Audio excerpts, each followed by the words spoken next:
Unexplained lights in the skies. Haunting screams in abandoned asylums. People disappearing into thin air. Whispers of encounters that chill you to the bone. Are they just myths? Or is there something more? I'm Austin, and these are the Spook Files.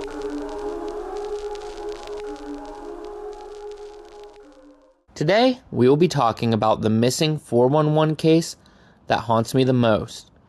The disappearance of 12-year-old Garrett Bardsley. Nearly 2 decades ago, Garrett went missing near his campsite and vanished without a trace. Today, we will delve into one of the most perplexing missing person cases I have ever heard. This case in particularly haunts me, as during the time it happened, I was a Cub Scout, and somehow never heard this story until I was fully grown, despite its direct connections to the Boy Scouts of America. In August of 2004, Garrett Bardsley, his father Kevin, and his scout troop headed to the Uinta Mountains in Utah for one last campout before school started. Garrett and his father decided to go fishing at one of the lakes near the campsite. As there were multiple lakes near the campsite, there is some disagreement between different storytellers of exactly which lake they were fishing at. It doesn't help matters that these lakes weren't really named and instead were identified by different numbers. But they do all agree that no matter which lake they were at, they would have only been 400 to 500 feet away from the campsite where the rest of the scouts were. There were also established paths in the area leading between the various lakes and the campsites. Now, while fishing, Garrett had gotten his shoes and socks wet and wanted to go back to the campsite to change into dry clothes. He then said he would return to fish with his dad. Given how close the campsite was, his father allowed Garrett to walk back by himself. He figured with the established trails and the fact that he could see Garrett for around half of the walk, that he would be safe. Now, I do have to point out that this breaks one of the core tenets of the Boy Scouts, which is always to use the buddy system. It does not matter how close or how far you are going. If you are going out of the sight of others, you are supposed to have a buddy. Kevin watched as Garrett walked towards the campsite, fishing pole in hand. He reportedly even yelled out directions to the campsite, corrected his son when his son almost took a wrong path, and reminded his son to stay on the established trails. By the time Garrett was out of sight, he should have been less than 300 feet from the campsite. After 15 to 20 minutes, though, Kevin began to feel uneasy. It shouldn't have taken Garrett that long to change his clothes and come back. Kevin decided to return to the campsite to find Garrett. Unfortunately, upon arriving at the campsite, he learned that his son had never made it back. A search was launched immediately, starting with the adults of the troop, then the scouts, then the police, and then volunteers from the area. Over 200 volunteers helped search that area, and that number would eventually grow to roughly 500 searchers combing through a 4 square mile area around where Garrett was last seen. Unfortunately, during this time, there were no signs of him. No signs of a struggle, none of his personal items, no DNA, nothing at all. The only possible break in the case was when a Nike sock was found in a boulder field about a half mile from the place Garrett was last seen alive. Heidi, Garrett's mother, believed that this sock was Garrett's, and it did match what he was last seen wearing. But, unfortunately, a member of the search and rescue team had reported that he lost a sock that also matched the description after changing his socks during the search. To this day, it is considered that this sock was the search and rescue member. However, there is no proof either way of who the sock belonged to. Scent dogs were brought in, but they were unable to pick up a scent. The search, tragically, was eventually turned into a rescue mission, and then was called off due to nothing being found. Kevin kept searching, however, still having hope his son was out there. Unfortunately, to this day, no trace of Garrett has surfaced.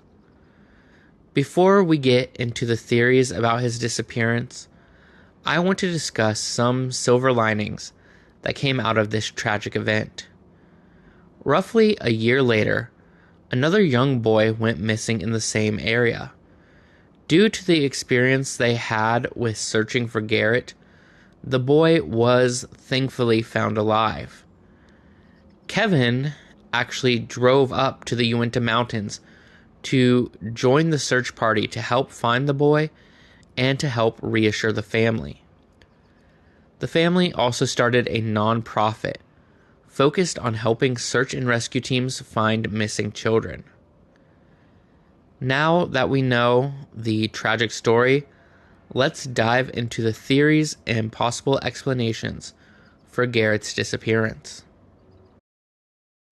Some believe that Garrett's death was a simple case of an animal attack, such as a bear or mountain lion. While this is certainly possible, there is no evidence. There were no signs of a struggle, no blood, no DNA in the area. And that is something that you would expect if Garrett was indeed attacked and killed by a wild animal. Others believe that he may have been abducted. Now, this is a possibility I do not want to rule out, but does raise its own questions. The lakes were quite a hike away from any nearby roads, so why would a kidnapper be somewhere they can't make a quick getaway? Why would the abductor take the fishing pole with them? Or how did they get rid of it in a way that it still hasn't been found to this day?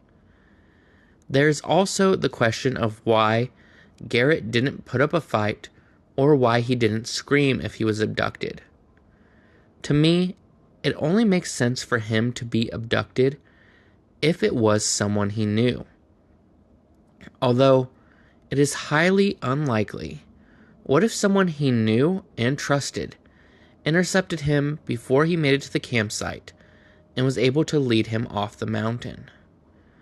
Of course, trying to theorize this way just leads to more questions than answers, such as who would do this, why would they do this, why would they choose this exact time, and how did they know that Garrett would end up alone?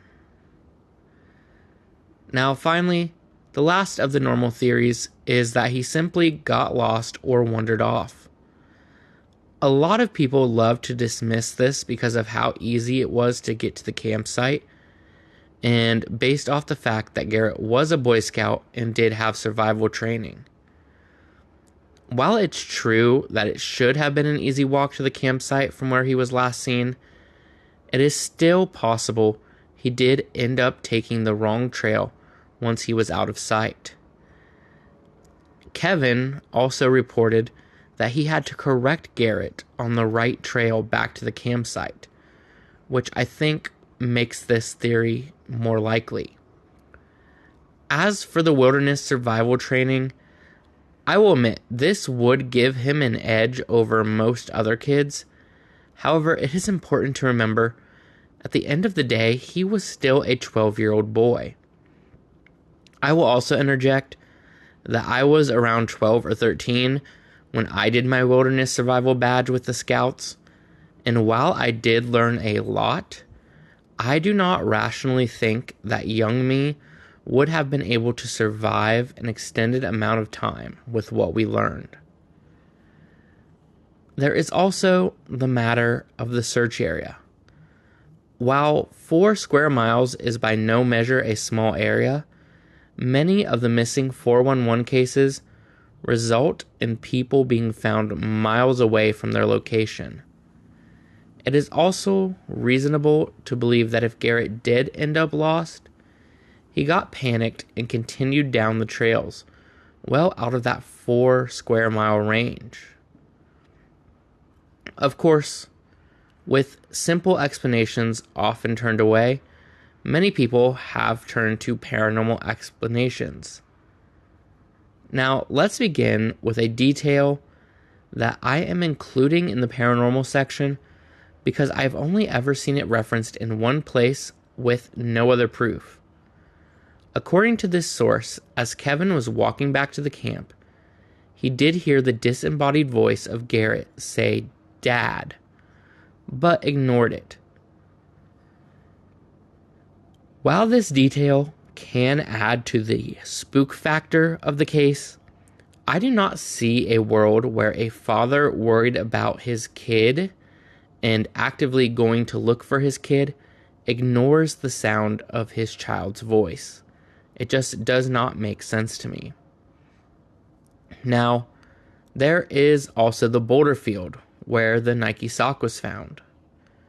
Boulder fields are very popular in missing 411 cases and can represent a myriad of different things. There are the far more reasonable explanations such as hidden crevices or underground tunnels in and around boulder fields, but there is of course the paranormal. According to some, boulder fields can be portals to alternate dimensions. Now, if you will excuse a bit of a tangent, I would like to point out in some light research, I learned that some boulder fields can be 10 to 12 feet deep. While not a supernatural explanation, part of me wonders if Garrett did in fact find the boulder field, and if for whatever reason, part of the field collapsed in under Garrett's feet, swallowing him and unfortunately burying him under the boulders. This would be tragic, but it would also explain why nothing from Garrett was ever found. Now, I will fully admit that I am unsure how deep that specific boulder field is and have been unable to find data on it. This is simply a small theory that I came up with based off minimal research. Now, moving back into the supernatural, the last supernatural theory that we are going to cover involves skinwalkers. The area in Utah where Garrett went missing is close to the infamous Skinwalker Ranch. Skinwalkers are a creature from Navajo folklore. They can shapeshift most often into animals, but sometimes can copy human faces they have seen before. I've also heard reports that this area is on what people call the path of the Skinwalker, but unfortunately I was unable to find really any information on exactly what that is. Some people believe that a Skinwalker could have killed Garrett or taken the face of someone he knew and led him away. Unfortunately, there is one last theory. This is a theory that I hesitate to mention, as I do not personally believe it and feel it is disrespectful to the family. However, I have seen it discussed on quite a few threads online, and feel that it would be unfair to not present all angles. This final theory, this darkest theory, theorizes that whether it was on purpose or by accident, Kevin was responsible for Garrett's death and disposed of his son's body. People who believe this theory point out that his dad was the last one to ever see him, and possibly the only one to see him that morning. All of our details about Garrett's disappearance come from Kevin. They also point out that his story was very detailed involving Garrett's disappearance. And it is true that in some cases, a suspect will give an extremely detailed story to seem more convincing. Another thing they point to was that if Garrett did plan on coming back right after changing, why did he take his fishing pole with him? Now, I will admit, I do agree the act of taking his fishing pole is very odd, especially since he was supposed to be coming right back. But I do find no reason to believe that Kevin could be responsible for Garrett's disappearance. And I feel that this theory is overall disrespectful to the family. Still, I would feel remiss if I didn't present all angles. And from just a logical standpoint, this theory is more likely than alternate dimensions or skinwalkers. But again, I would like to reiterate, I do not believe this theory, and I do believe that it is disrespectful to the family. To this day, no remains or trace of Garrett have been found. Garrett has, of course, unfortunately been declared dead, and although no body or remains were ever found, the official cause of death was considered exposure. In talks given since, Kevin has said he believes that Garrett did unfortunately die in the wilderness. He speculates that the reason no remains were found is because Garrett built a survival shelter so well and so hidden that the search and rescue teams were unable to find it. That is the tragic and unsolved disappearance of Garrett Bardsley, the missing 411 case that haunts me the most. Hopefully one day we will get answers onto what happened to Garrett, even if it is just his remains being found in the Uinta Mountains. The world is a strange and mysterious place. What we encounter tonight serves as a reminder. There's more to this reality than we understand. Keep your eyes open, question the shadows, and remember, the truth may be closer than you think. Until next time, stay curious, stay spooky, and good night.